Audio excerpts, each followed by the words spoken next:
اندلس تو ولید بن عبد الملک ہی کے زمانے میں فتح ہو چکا تھا، اور اس کے بعد مسلمان جبر الناس کو پار کر کے سرزمین فراس میں اربونا اور حصن لودون تک پہنچ گئے تھے، لیکن اس کے بعد مزید پیش رفت نہ ہو سکی۔ پھر حضرت عمر بن عبدالعزیز رضی اللہ تعالیٰ عنہ کے زمانے میں امیر سمح نے جنوبی فرانس کے علاقے نربونا کو مطیع کیا۔ امیر سمح کی شہادت کے بعد خلیفہ ہشام کے عہد میں امیر عتبہ بن سحیم اندلس کے والی بنائے گئے۔ انہوں نے بھی 725 عیسوی میں جبل البرانس کو عبور کر کے کرکشونا اور سپٹی کو فتح کر لیا۔ اب عتبہ اندرون فرانس کی سمت بڑھے اور دریائے رودونا یعنی رون کی وادی کی طرف چلے گئے اور اس علاقے کو فتح کیا۔ اس کے بعد امیر عبدالرحمن غافقی کو اندلس کا ولی مقرر کر دیا گیا، اور یوں کرتے کرتے وہ اندلس میں تمام انتظامی خرابیوں کو بھی دور کر دیا گیا۔ اس کے بعد وہ فوجی مہمات کی طرف روانہ ہوئے۔ یوں کرتے کرتے ہشام بن عبد الملک کے دور حکومت میں مسلمانوں نے کافی ترقیاں کر لیں، اور اسی طرح یہ بھی ہوا کہ رات میں مسلمان فوجی افسران آپس میں مشورہ کر رہے تھے کہ سپہ سالار کی شہادت کے بعد اب نئے انتظامات کیسے کیے جائیں۔ لہٰذا امیر عبدالرحمن اندلس کے چونکہ اس وقت والی تھے، لہٰذا انہوں نے ان کی جگہ پہ ایک نئے مسلمان کو جو کہ ان کی جگہ پہ کھڑا ہو سکتا تھا، سید الشہداء جس کو کہا جا سکتا تھا، ان کو والی مقرر کیا۔ امیر عبدالرحمن نے جب جہاز سازی کے نئے کارخانے بھی قائم کیے اور بحری بیڑے کو بھی ترقی کر دی۔ اسی دوران شمالی افریقہ میں بربروں نے بغاوت کر دی اور ان پر حملہ کر دیا۔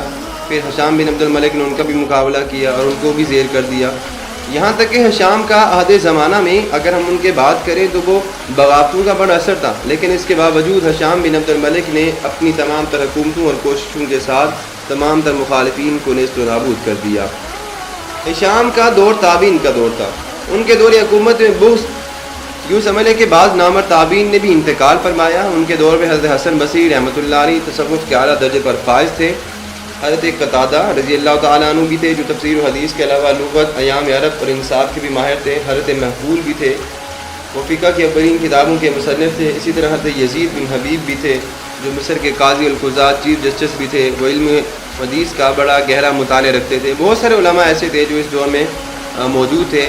حمام بن منبع بھی ان میں سے ایک تھے جنہوں نے صحیفہ حمام کے نام سے حدیث کا ایک مجموعہ مرتب کیا جو کہ حضرت امام ابو ہریرہ رضی اللہ تعالیٰ عنہ کے شاگرد کے خاص کا ہے۔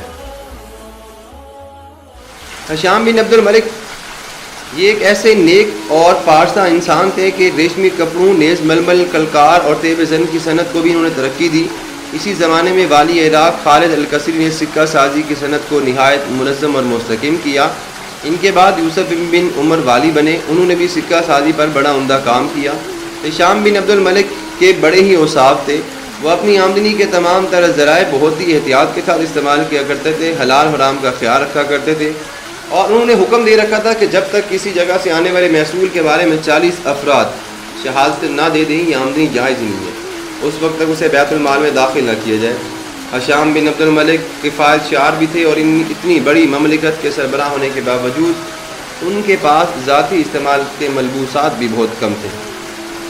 ہشام بن عبد الملک 6 ربیع الاول 125 ہجری 6 فروری 743 عیسوی کو خناق کے مرض میں مبتلا ہوئے اور انہیں رصافہ ہشام میں ہی سپرد خاک کر دیا گیا۔